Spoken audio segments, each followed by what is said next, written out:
اس محفل کے اندر تقریر پیش کرنے کے لیے ایک ایسے مہمان کو آواز دے رہا ہوں جو بہت ہی دور سے چل کر ہمارے درمیان تشریف لائے ہوئے ہیں، بہرائچ سے چل کر کے آئے ہوئے ہیں، اور حضرت کے اندر اللہ تبارک و تعالیٰ نے بہت ساری خوبیاں رکھی ہیں۔ ان کے انداز اور ان کا لب و لہجہ بہت ہی عمدہ ہوتا ہے۔ میں بہت ہی ادب و احترام کے ساتھ حضرت مولانا مفتی محمد اشتیاق صاحب قاسمی، استاذ جامعہ عربیہ مسعودیہ نور العلوم بہرائچ سے گزارش کرتا ہوں کہ حضرت مائک پر تشریف لائیں اور پند و نصاحت سے اپنے عمدہ بیان سے ہم سامعین کے قلوب کو مجلہ فرمائیں۔ تیرے سینے میں پوشیدہ ہے راز زندگی کہہ دے، تیرے سینے میں پوشیدہ ہے راز زندگی کہہ دے، مسلمہ سے حدیث سوز و ساز زندگی کہہ دے۔ الحمد لله نحمده ونستعينه ونستغفره ونؤمن به ونتوكل عليه ونعوذ بالله من شرور أنفسنا ومن سيئات أعمالنا، من يهده الله فلا مضل له ومن يضلله فلا هادي له، ونشهد أن لا إله إلا الله وحده لا شريك له، ونشهد أن سيدنا ومولانا محمدا عبده ورسوله۔ قال النبي صلى الله عليه وسلم: اتق المحارم تكن أعبد الناس، وارض بما قسم الله تكن أغنى الناس، او كما قال رسول اللہ صلی اللہ علیہ وسلم۔ اصلاح معاشرہ کا مطلب ہی ہے سماج سدھار، یا ہمارے اندر جو بگاڑ پیدا ہو گیا ہے، جو خرابیاں داخل ہو گئی ہیں، ہماری زندگیاں جو قرآن و سنت سے ہٹ گئی ہیں، اس کو ہم صحیح نہج پر، صحیح راستے پر اور آقا مدنی صلی اللہ علیہ وسلم کے اسوہ پر اور طریقے پر ہماری زندگی آ جائے، اصلاح معاشرہ کا یہی مقصد ہے۔ آپ علیہ السلام کی ایک روایت میں نے پڑھی ہے، آپ صلی اللہ علیہ وسلم صحابہ کے درمیان میں موجود ہیں۔ آپ صلی اللہ علیہ وسلم نے یہ فرمایا کہ تم میں سے کون ایسا آدمی ہے کہ مجھ سے چند باتیں سیکھے اور سیکھنے کے بعد اس پر عمل کرے اور دوسروں تک اس کو پہنچا دے۔ ایک عاشق رسول ہیں، عاشق حدیث ہیں، حضرت ابو ہریرہ رضی اللہ تعالیٰ عنہ، کہ وہ اسلام لانے کے بعد آقا مدنی صلی اللہ علیہ وسلم کے اس طرح در پہ پڑ گئے کہ گھر و بار کو چھوڑ دیا، اور ہمہ وقت آپ صلی اللہ علیہ وسلم کی خدمت اقدس میں اور بارگاہ نبوی میں حاضر رہتے تھے۔ ان کے علم کا شوق اور جستجو اور طلب اس درجے کی تھی کہ بعض مرتبہ کھانے پینے کی کوئی چیز میسر نہ ہوتی اور آپ صلی اللہ علیہ وسلم کے بارگاہ سے جدا ہونا بھی پسند نہیں تھا، تو فرماتے تھے بھوک کی وجہ سے غشی طاری ہو جاتی تھی اور راستے میں گر پڑتا تھا۔ لوگ یہ سمجھتے تھے کہ ان کو مرگی کی بیماری ہے، حالانکہ مرگی وغیرہ کی بیماری مجھے نہیں تھی، بلکہ بھوک کی اور فقر و فاقہ کی وجہ سے اس قدر لاغری اور کمزوری پیدا ہو جاتی تھی کہ مجھ سے چلا نہیں جاتا تھا، میں گر پڑتا تھا۔ لیکن اب اگر محنت مزدوری کریں، اپنے کھانے پینے کا بہت زیادہ انتظام کریں تو آقا صلی اللہ علیہ وسلم کی مجلس چھوٹ جائے گی، اس لیے یہ گوارا نہیں تھا۔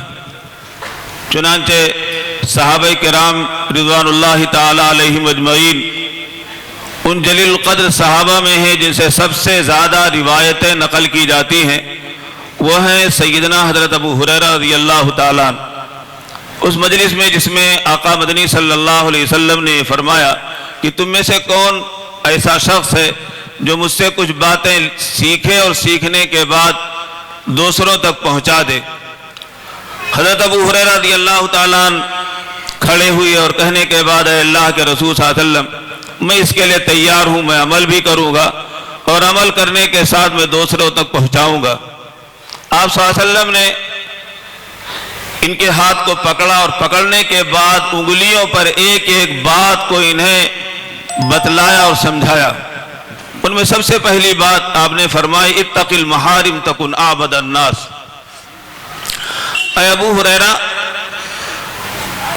نماز، روزہ، حج، زکوٰۃ، دوسری نیکی اور بھلائی کی چیزیں جو ہے یہ آدمی کو عبادت گزار بنا دیں گی، لیکن صحیح معنوں میں اگر وہ بہت زیادہ عبادت گزار بننا چاہتا ہے تو اس کو اپنی زندگیوں سے گناہوں کے کام کو نکالنا ہوگا اور چھوڑنا ہوگا۔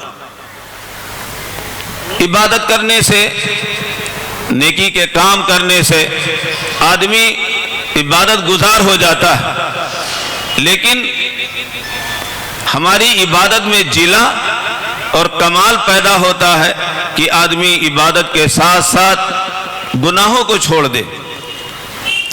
گناہ یہ بہت غلط جراثیم ہے جس کے ذریعے سے انسان کی زندگی، نیکیاں تباہ اور برباد ہو جاتی۔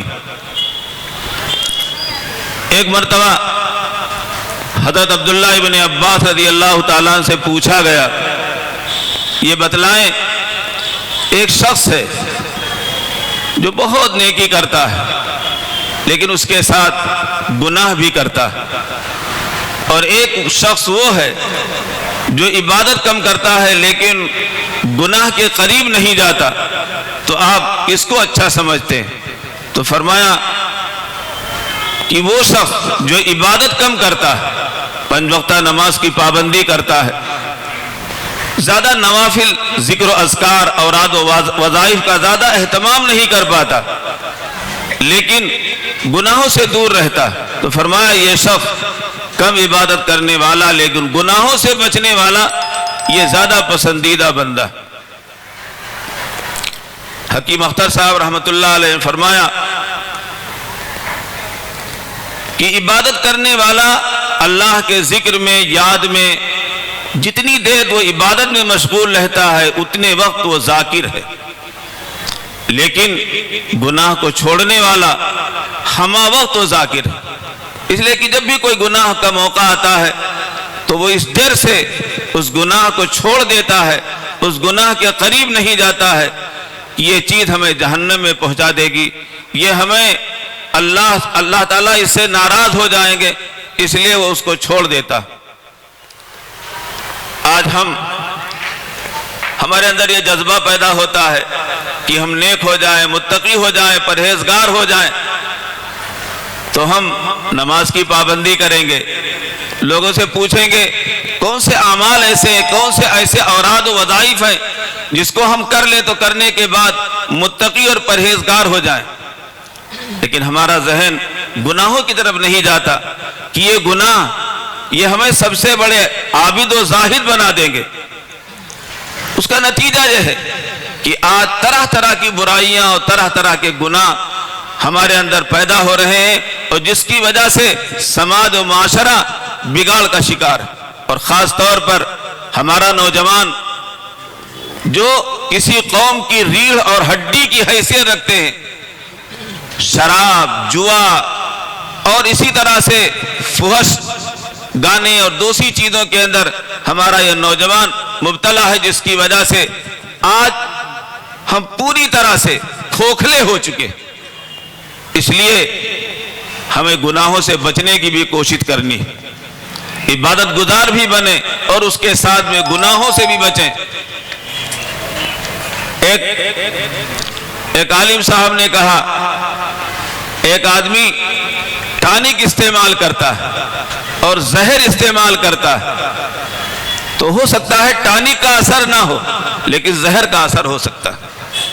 حضرت تھانوی نور اللہ مرقدہ نے ایک مرتبہ فرمایا، لوگ یہ کہتے ہیں یہ گناہ صغیرہ ہے، یہ گناہ کبیرہ ہے، ہم ان سے پوچھتے ہیں تم اپنی الماری میں جس میں تمہارا کپڑا ساد و سامان ہے اس میں چھوٹی سی چنگاری رکھنا پسند کرو گے؟ تو ہر ایک آدمی کہے گا ارے بھائی وہ تو جلانے والی چیز ہے، چھوٹی چنگاری اور بڑی چنگاری دونوں جلا کر کے ہمارے سامان کو خاکستر کر دے گی۔ لیکن آج گناہوں سے بچنے میں اور گناہوں سے احتیاط کرنے میں ہمارا یہ ذہن کام نہیں کرتا۔ یہ گناہ انسان کی بڑی بڑی نیکیوں کو ختم کر دینے والی ہے اور انسان کی زندگی کو تباہ و برباد کر دینے والی۔ اس لیے ہم فرائض کی اور معروف کی اتباع کریں، اس کے ساتھ منکرات سے اور گناہوں سے بچنے کی کوشش کریں، تبھی ہم سبھی صحیح معنوں میں ہم عبادت گزار بن پائیں گے۔ دوسری چیز آپ علیہ الصلوۃ والسلام نے فرمائی، وَرَضَ بِمَا قَسَمَ اللَّهُ تَكُنْ أَغْنَى النَّاسِ، اللہ کی تقسیم پر راضی ہو جاؤ۔ اللہ نے محنت مزدوری سے جو تمہارے لیے روزی مقدر کی ہے، جو تمہاری تقدیر میں اللہ نے روزی لکھی ہے، محنت کے بعد، جدوجہد کے بعد، کوشش کے بعد وہ مقدار تمہیں حاصل ہو جائے تو اب اس پر قناعت کرو، اس سے زیادہ تمہارے مقدر میں نہیں ہے۔ اگر یہ بات، قناعت کی یہ بات ہمارے دل میں پیدا ہو جائے تو صحیح معنوں میں غنائے قلبی ہمیں حاصل ہو سکتی ہے۔ آپ علیہ الصلوۃ والسلام نے ایک موقع پر فرمایا، سامان کی کثرت، مال و دولت کی کثرت یہ غنا نہیں ہے۔ اگر آدمی کے پاس بہت کچھ مال ہے لیکن وہ مال کے پیچھے ہر وقت پڑا رہتا ہے تو اسے غنا حاصل نہیں۔ یہ تو جس طرح فقیر ہے جس کے پاس کچھ نہیں ہے وہ بھی ہر وقت مال کے پیچھے پڑا رہتا ہے، یہ لاکھوں کا مال رکھنے کے باوجود اسی طرح سے مال کے پیچھے پڑا ہوا ہے، تو اس میں اور فقیر میں کیا فرق ہے؟ آپ علیہ الصلوۃ والسلام نے فرمایا، ساد و سامان کی کثرت یہ غنا نہیں ہے، بلکہ اصل غنا جو ہے وہ نفس کا غنا ہے کہ انسان کے اندر قناعت پیدا ہو جائے۔ اللہ نے اس کی تقدیر میں جو روزی لکھی ہے، جو مال لکھا ہے، جب اسے وہ حاصل ہو جائے تو اس پر قناعت کر لے، حرام کی جانب، ناجائز کمائی کی طرف اس کا قدم نہ بڑھے، اس کا ہاتھ نہ چلے اور اسی طریقے سے ناجائز کی طرف نہ جائے۔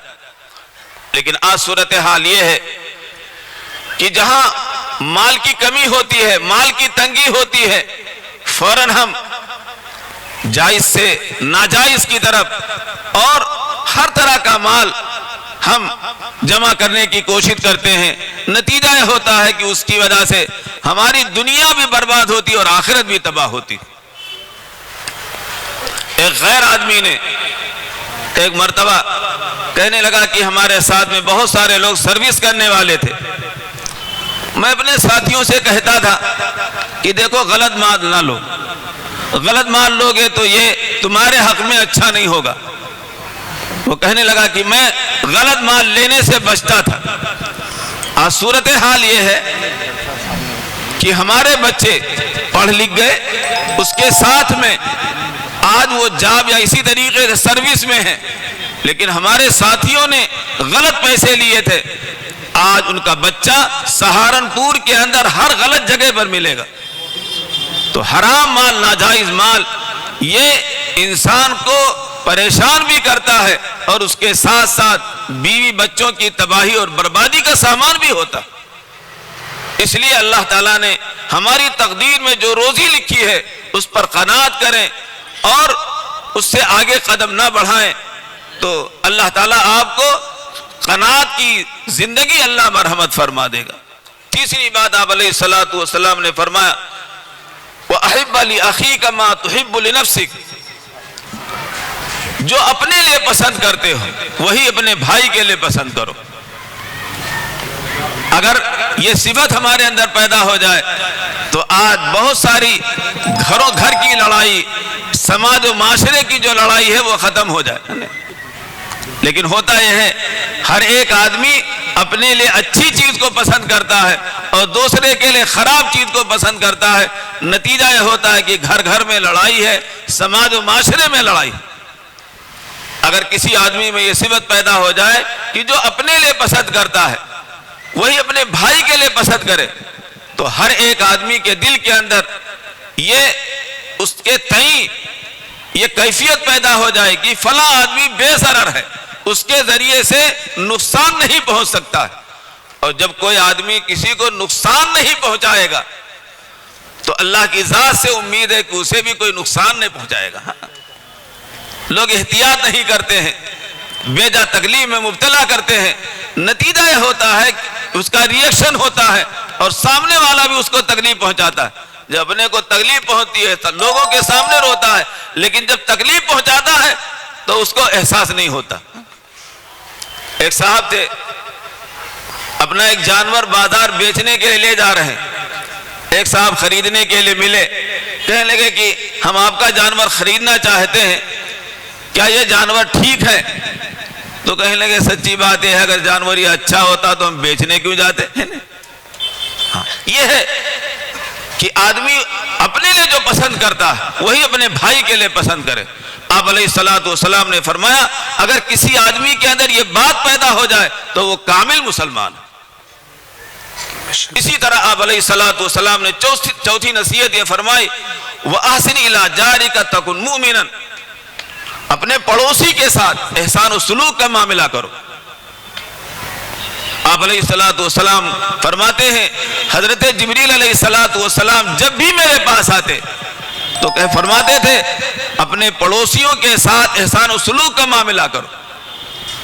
آپ صلی اللہ علیہ وسلم فرما رہے ہیں کہ اتنی کثرت سے حضرت جبریل علیہ الصلوۃ والسلام نے ہمیں اس کی نصیحت اور تاکید کی, میں گھبرا گیا کہ کہیں ایسا نہ ہو کہ پڑوسی کا حق وراثت میں نہ لگا دیا جائے, نہ رکھ دیا جائے. ایک روایت میں آیا ہے آپ علیہ الصلوۃ والسلام نے فرمایا اگر کوئی شخص پوری رات عبادت کرے لیکن اس کا پڑوسی گھر میں فاقے سے ہے تو یہ ساری رات کی عبادت اس کی رائگاں ہو جائے گی. اور اگر ایک آدمی 5 وقت کی نماز پڑھتا ہے لیکن اپنے پڑوسی کو آسودہ کر کے رات بھر سوتا ہے تو اللہ تعالیٰ رات بھر سونے کو اللہ عبادت بنا دیں گے. پڑوسی کے خیال کرنے میں اللہ تعالیٰ نے ہمارے سونے کو عبادت بنا دیا, اور پڑوسی کے خیال نہ کرنے کی وجہ سے اللہ تعالیٰ ہماری نیکیوں کو ایک طریقے سے جو ہے غارت کر دیتے. اس لیے صورتحال یہ ہے کہ ہماری سب سے پڑ جاتی ہے, لیکن اگر نہیں پڑتی ہے تو پڑوسی سے نہیں پڑتی. اس لیے پڑوسیوں کا خاص طور پر خیال رکھنا چاہیے. 5ویں نصیحت آپ علیہ الصلوۃ والسلام نے فرمائی وَلَا تُكْثِرُوا الضِّحْكَ فَإِنَّ كَثْرَةَ الضِّحْكِ تُمِيتُ الْقَلْبَ, بہت زیادہ ہنسا نہ کرو, یہ ہنسنا انسان کے دل کو مردہ کر دیتا ہے, اور جب انسان کا دل مردہ ہو جاتا ہے تو اعمال بے روح ہو جاتے. ہنسنا ایک اچھی بات ہے, صحت کی علامت ہے. آپ علیہ الصلوۃ والسلام بھی مسکراتے تھے, تبسم فرماتے تھے. بلکہ ایک واقعہ یاد آیا, ایک بوڑھی عورت آئی آپ صلی اللہ علیہ وسلم سے کہنے لگی اللہ کے رسول صلی اللہ علیہ وسلم ہم جنت میں جائیں گے؟ آپ نے فرمایا کوئی بوڑھی عورت جنت میں نہیں جائے گی. کوئی بوڑھی عورت جنت میں نہیں جائے گی. وہ رونے لگی. آپ نے فرمایا کوئی بھی جنتی عورت جب جنت میں جائے گی تو وہ نوجوان ہوگی, 32-33 سال کی عمر ہوگی, اور ہمیشہ وہ اسی حال میں رہے گی. تو آپ مزاح بھی فرماتے تھے. تو ہنسنا یہ صحت کی علامت ہے, لیکن جب کسی چیز کی زیادتی ہو جائے تو وہی چیز مضر ہو جاتی ہے. ایک واقعہ یاد آیا, ایک تابعی ہے غالباً عبداللہ بن زرارہ ہے, 40 سال تک وہ ہنسے ہی نہیں, اور ہنسی کی کوئی بات آتی تو لوگ کہتے کہ آپ ہنستے نہیں ہیں.